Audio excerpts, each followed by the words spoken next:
stiamo monitorando il dato che è emerso dal 2022 al 2023, ne abbiamo anche già parlato con la Regione del Veneto e ci stiamo confrontando noi all'interno della provincia.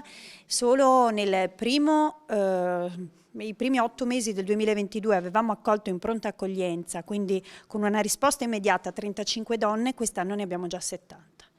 Sono tante.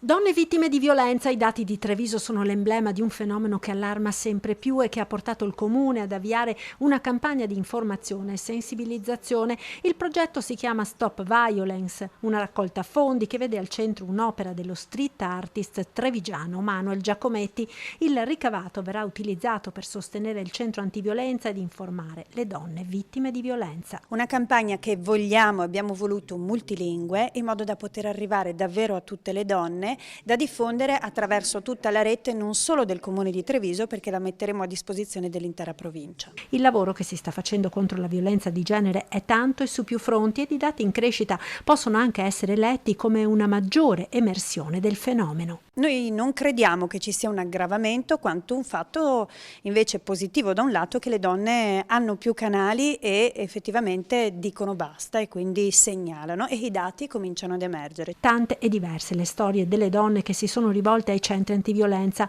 molte accomunate da un'evoluzione comune. La violenza, non inizia subito da una violenza conclamata fisica, ma molto spesso viene anticipata da tutta una serie di atteggiamenti e di comportamenti dell'uomo che vanno a limitare la capacità di movimento della donna e a isolarla.